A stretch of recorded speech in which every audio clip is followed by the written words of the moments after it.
Every team, every topic, everywhere. This is Believe. What's up, family? Gerald the Bossman here. You're tuned into the Bossman Show on AM 1010, AM 1430, 1055 The King.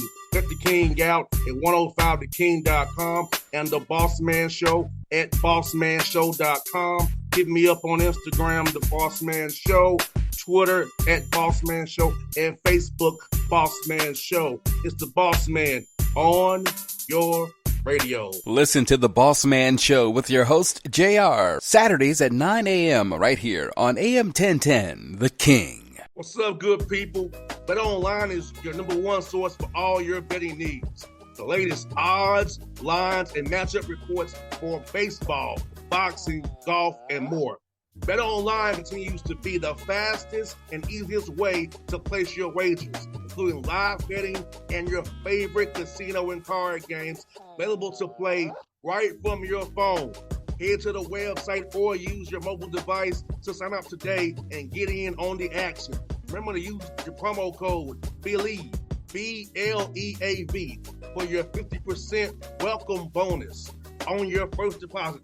BetOnline, where the game starts.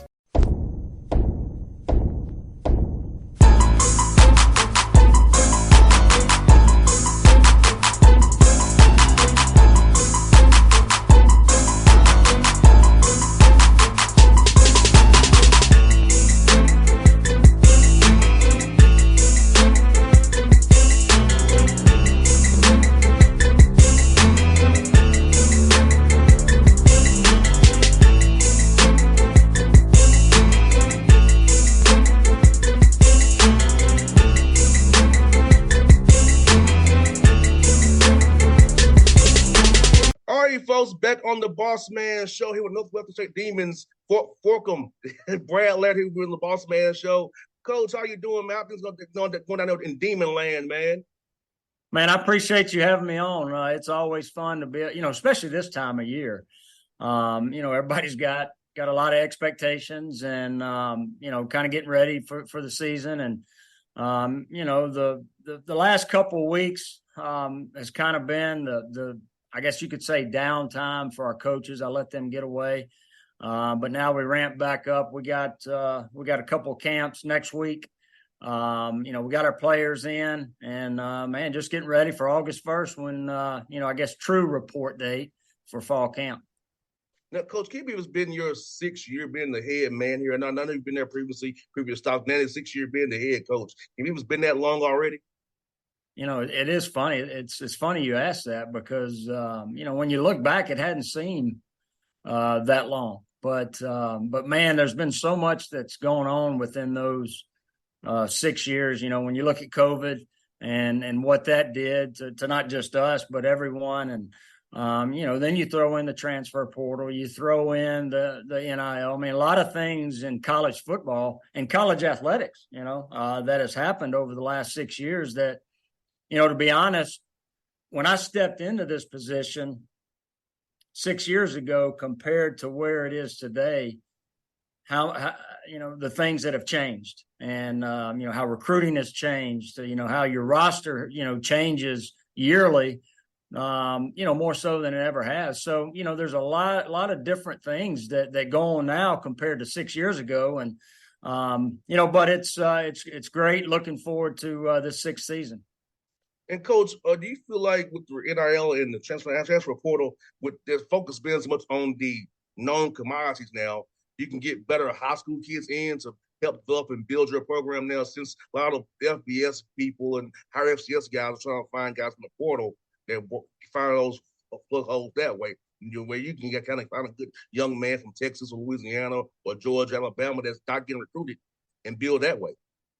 Yeah, and you see that, because one thing I say, I'm a former high school head coach. So when COVID hit and it gave the student athletes at the collegiate level another year, I said at that particular time, that's going to hurt those that are in high school because they don't get an extra year, one. And then two, we didn't take as many high school players because we weren't losing the number of guys that we usually do. And we're going to be closer this year to getting back to the normal number of high school players that we would normally take. Because my philosophy has been, depending on how many seniors that have finished their eligibility. Last year we had 11. Well, my goal is to sign 11 high school kids, young men, to replace them. Usually that number is 18 to 20 to 25, right? Mm-hmm. So you're just for Northwestern, you're talking, 12 or 15 high school players that we normally would take that we're not taking. Well, you multiply that by the number of FBS and FCS schools, that's a lot of high school kids that are getting left out. So to answer your question, yes. And for us, I think we're going to see a little bit more normal, hopefully this recruiting class, because we're going to have more seniors that finish their eligibility. So we're going to bring in more high school young men. So, we're still going to utilize the portal. When we lose a guy to the portal, which we've lost guys this year that have went to bigger schools, well, we don't want to replace them with a high school player, because now you're losing maybe a junior or senior, you're replacing with a freshman. Well, your roster is going to get turned upside down. And so when we lose a junior or senior, we want to bring in a junior or senior. So that's kind of been our philosophy. But you do see some high school young men out there that probably normally may go to a bigger school that are still available. 100%, Coach. You know what, Coach? I feel like, it's kind of gift and a curse. I know I was joking with somebody. I said, I guess this new COVID thing, are you left too? So, I'm almost 40 years old. So I got left myself, but it definitely helps you develop that camaraderie, chemistry in your program, and keeps that continuity that you and I know playing football. That's very important, because when guys know what to do, they can play fast without thinking. They already know what to expect. They usually will play better. Yeah, and that's what's changed is, fall camp has always been important, as we all know, but now it's, we brought in 17 newcomers in January. All right. So the spring was important to make sure we mix the newcomers, transfers with the existing guys, because just like you talked about, that team camaraderie. Well, after the spring, we may lose some guys, so we're bringing in some more transfers. So fall camp, not only, the X's and O's, but also the team building, because that may be the first time the entire roster is together on the field for a football practice. And so, the fall camp's going to be important to get that team chemistry, that camaraderie, not only on the field, but also off the field, because my big thing is adversity is going to hit. Mm-hmm. And just like in a family, and the closer you are as a family is how you're going to be able to overcome that adversity. And that's what we got to continue to build amongst this football team is that family atmosphere, working for one another, because it's only going to help on the field as well. 100%, Coach. And I feel like, I know when I played, when I was back here in Atlanta, I wasn't the best I could be. But I was around my guys in Tennessee, working out with them. I was actually more accountable, because, Coach, when we have a team that are accountable to each other, you don't have to coach the effort and energy.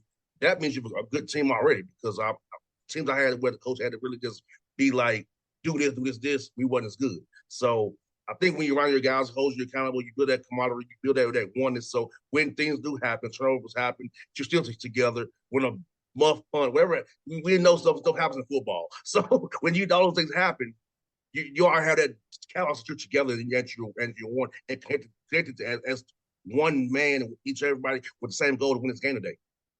Yeah, and probably one of our most important, hire was this January. I brought in a new strength coach, and because our players are with him and the strength and conditioning staff more so than they are with us. So what we've been able to accomplish from the strength and conditioning staff has really changed our team, because it's held people accountable, just like you talked about. It's developed that team chemistry that he's brought in the weight room and doing the little things right that's going to carry over onto the field. And so, the spring has been huge from the strength and conditioning aspect, and the summer, not just getting bigger, stronger, and faster, which we're all trying to do, but to develop that team chemistry and being a player-led football team. And I think you see our team starting to trend towards that. Coach is going to put the game plan together, the practice plan together, but just like you said, those players holding each other accountable, that's how you're going to have success when you have a player-led team, and we're gearing ourselves towards that.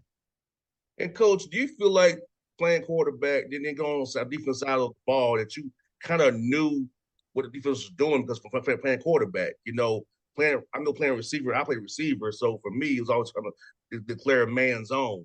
What are you doing?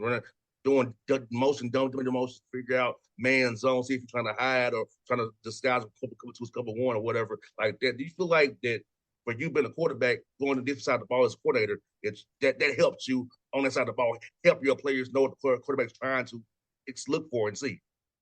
Yeah, I do, because, growing up playing quarterback and then coaching on the offensive side for the first 8 years of my coaching career, and then jumping over on the defensive side, which I've never played defense. And up until 2003, when I became the defensive coordinator, never coached defense. But the head coach at the time, Scott Stoker, went through the same transition. And so he was able to teach me. And I think that has helped carry on throughout my coaching career, playing quarterback and coaching that side of the ball, and then also being on the defensive side. And then also throw in special teams, because I like dealing with special teams because you deal with both sides of the ball. Mm-hmm. You're dealing with offensive players, defensive players, and so that's kind of, as I've become the head coach, have geared more towards the special teams aspect than really offense or defense. Yeah, third phase is so important. I don't think fans realize the hidden yardage, no punts and returns, how that makes a difference in games like that. That third phase is a real phase, and I hate that they're trying to devalue the third phase of that game, because I was a return man myself. I like returns. I don't want to be devalued. I know player safety, but it's like, man, that part of the game is important, Steve. Well, I mean, the facts are 20% of the game is played on special teams. So when you look at the number of plays in a game, 20% of those plays are special teams. And you look at the lost yardage, our yardage gained via special teams. And when you really break that down, the importance that you said you're a returner. My big deal coaching the punt return is, let's get a first down. What is that? All right, it's a return of 10 yards or more. Well, I mean, you average that, then you're getting an extra first down every time they punt the football. That's going to add up at the end of the game. That's going to add up at the end of the season. Same thing at kickoff return. So, I think what we have instilled in our players and the importance of special teams, I think has benefited us. And you may not see it initially right out the gate, but over the course of the year, you see where that adds up and you have success. I also love the field goal block team too. I love that team as well. I love now. I'll get it, coach. I was jump off sides sometimes, trying to get a jump. I won't lie to you. I understand that. Yeah, that's right. So it was 4th and 7 or so. I would take a little chance. It was less than 4th and 5. I wouldn't do it, but I hope the referee, the OVC wouldn't. Sometimes they wouldn't call it. So I was just trying to. Oh man, yeah, because I mean, from when the ball snapped to the ball's kicked you're trying to be around 1.2 seconds. So as you trying to go block it, every split second is important, and you're trying to get that little extra jump. But like you talked about, that can change the momentum of a game. Mm-hmm. Yes, it eliminates them maybe getting an extra point, 1 point, or a field goal, 3 points, but just the momentum change, can really change the whole and the course of the game at that particular time. And it gets in the kicker's head too. I know sometimes you get in their head, they'll miss wide right. I'm used to coming at the kicker's right legs, but so the other guy come on the left side. So if I get there and force him, he's gonna make kick wide right or miss it or try to pull it. So we looked at it as distracting the kicker. If we didn't get the ball, we want to make sure we made the kicker was distracted to maybe miss a field goal. And the OVC kicking was not a premium. So trust me, it definitely worked in the OVC. them guys cannot kick word for dirt. I'm like, this is what you recruited to kick, but okay. Yeah, man, I love some teams. I love it. My dad was a coach, so my dad had me out there as a young man. So he'll be 84 years old come August. So coach's son, man, it's amazing. Ever since they coach, we watch games. He's talking about inside zone, outside zone, combo curves. He's teased up Dad. We also want to watch the game, Dad. But he still does it, Coach. He still does it, man. That's awesome. Yeah, that's great. Does he live there in Atlanta? He sure does. Good. That's awesome. Yes, he tried. I told him, I said, Dad, you can't talk to my sons like this. They don't quite understand what you're saying. Granddad told us this. They don't understand it. They don't understand. You can talk to them in simple terms, Dad. You can't tell them about certain things that we know about. He's talking to them like he's talking to you. Yes. yes. He's like, they're 8 and 4. Especially the 4-year-old. You don't know what he's talking about. But no, Coach, it's great, man. And I see a good non-con schedule, Coach. You got Lafayette, Louisiana Tech. I know you coach high school ball at Ruston there. Since you left Austin, Eastern Illinois team, I knew would do well from the OVC. So I thought that had non-con schedule would help you for that play-in conference and down there when you got to deal with Northwest, you got to deal with Southeast Louisiana, all those different guys in the Southern Conference you got to play. Well, it's I tell you, it's a fun schedule this year. When you look at opening up and you got Louisiana Tech and Lafayette the first 2 weeks. Those are easy trips. A lot of times you recruit against them. Being in state, the Louisiana Tech rivalry goes back. Used to play in Shreveport every year at Independence Stadium, State Fair Classic, back in the 70s and 80s. When I was playing, had the opportunity to play them back in 1993 or 1994. So, a lot of history with Louisiana Tech, and then Lafayette. We played Lafayette not recently, but back in mid 2000s, we played them a couple times. So, those are great in-state games. And then Stephen F., who used to be in the conference, and we would always play them at the end of the year, and it was the largest trophy in college football at that particular time. 7'6", chief that we played for. So, it's good to get that rivalry back. When they left the conference, we didn't play them for a couple of years. So, I think those 3 games to start the season, with in-state rivalries, in-state schools, and then, an old Southland Conference rivalry. So, plus you're playing 3 good football teams. They're gonna test us and show us, what we do well and things that we need to fix before we get into conference. Sounds good, Coach. You know what, Coach? I really love what you all doing down there, man. I feel like you build something special down there. It's like I say, fans have to be patient when you're trying to build something. The COVID year happened, so I definitely feel like you build some special on that, Coach Laird. I thank you for your time today. Good to chat with you about some football, special teams. I didn't realize special teams got I got me going, man. we got that together, man. We had that together, man. So yeah, I'll just get here real soon, Coach. Hope to see you on the recruiting trail in Atlanta here. You're very in town. I'm gonna get your number offline so we can say they contact with each other. So hopefully we'll see you be here recruiting, man. Man, I appreciate you having me on, and look forward to do it anytime. Thank you so much, Coach. I appreciate you, man. Yes, sir. Take care. What's up, good people? BetOnline is your #1 source for all your betting needs. The latest odds, lines, and matchup reports for baseball, boxing, golf, and more. BetOnline continues to be the fastest and easiest way to place your wagers, including live betting and your favorite casino and card games available to play right from your phone. Head to the website or use your mobile device to sign up today and get in on the action. Remember to use your promo code BELIEVE. BLEAV for your 50% welcome bonus on your first deposit. Bet online when the game starts. What's up, family? Jared the Bossman here. You're tuned into the Bossman Show on AM 1010, AM 1430, 1055 The King.